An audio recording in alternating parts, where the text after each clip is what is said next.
Hey Mark, I wanted to get an update on our brand identity project. As I recall, you were assigned to help choose out our new brand color scheme. Well, that's right, Eric, and I'm ready to present you with my recommendations for our primary color. Awesome, lay it on me. Okay, well, I decided to use this box of crayons to help you visualize the choices. So here we go. All right, so think about Stone Temple in our brand, okay?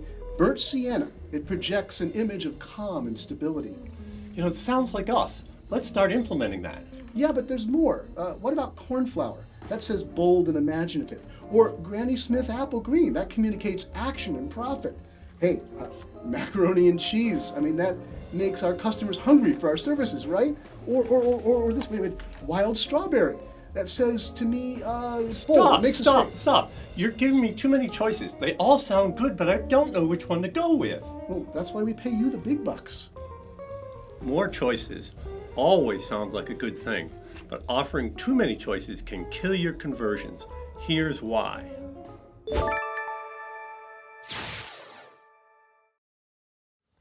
Mark, your topic today is how the paradox of choice affects marketing.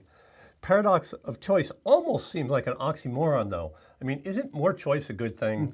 Well, that's what we've been conditioned to believe, right, Eric? I mean, especially with the rise of Western democracy over the past few centuries, choice equals freedom. So more choice means more freedom, and freedom of choice is always seen as a good to be maximized. So how can then there be a paradox of choice? Well, psychologist Barry Schwartz talked about it in a TED Talk that's been viewed by over 10 million people.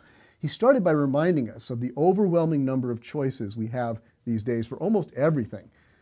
For example, he noted that his supermarket has over 175 different salad dressings, and that's not even counting all the oil and vinegar choices. Or the number of treatment options a doctor might offer a patient, where the patient has to become an instant expert in evaluating which is the best choice. So choice can become overwhelming, sure, but how is that a marketing issue? Well, Dr. Schwartz listed two negative effects of too much choice, and I think both have direct impact on the effectiveness of our marketing campaigns. Now, the first is called choice paralysis. The shocking fact is when people are faced with too many choices, they often end up making no choice at all. Dr. Schwartz cited a study of employee participation in mutual funds for voluntary retirement programs. And they found that for every 10 fund choices that were added to the list of options, the rate of participation went down 2%. That means that if you offer 50 funds, 10% fewer employees will participate at all than if you offered just 5. Now why? Because when there are too many choices, we feel confused and overwhelmed, and it becomes easier to put off the decision until we end up not making it all. Now the second negative effect is called opportunity cost. When we have too many choices, even if we do make a decision, we end up less satisfied with our choice. The more options there were, the more we have this nagging sensation in our brains that tells us there might have been a better option than the one we chose. So if you're offering too many choices, too many options, you're probably scaring away sales. And if people do buy, they may feel less happy about their purchase, which could increase returns or make them less likely to buy from you in the future. Bingo. So, is there a positive here? Can marketers make use of the paradox of choice to improve sales and customer satisfaction? Yes, for sure. And I have a great example of that I've used before in another context, but I think it wonderfully illustrates how this works. Now, I use the streaming music service Spotify because it gives me access to millions of songs. Fantastic, right? Yeah. But like a lot of users, I found that something special was missing. Now, in the old days, before the internet made music available on demand, discovering new music was fun, exactly because it was more challenging. I mean, for example, a friend might send me a mixtape.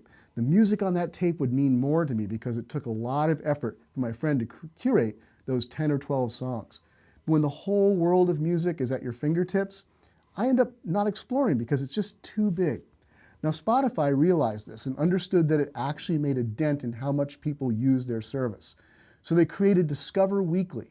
Every Monday, each Spotify user gets a unique, personalized playlist of just 30 songs from artists or bands they haven't played before. The songs are algorithmically chosen based on commonalities between your listening habits and others who are just like you.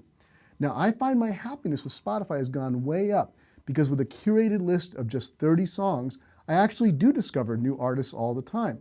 So by offering me a limited choice, Spotify actually does me a favor and brings back a joy I had missed in my music listening experience. So sounds like the takeaway for marketers is, as tempting as it is to offer more choices and options, limiting the choices to a few that are most likely to fit the user is probably better. Right, and that phrase you used, most likely to fit the user, is also key here. Now that's where artificial intelligence and machine learning, such as that used by Spotify's Discover Weekly or Amazon's People Who Bought This Also Bought This Thing feature, can make a limited choice even more effective by personalizing it to the individual. Thanks, Mark. Fascinating information for sure. You're welcome. I see you're hard at work on our brand color scheme. No, I'm just coloring for fun. Okay, carry on. Probably the least harmful thing he could be doing right now.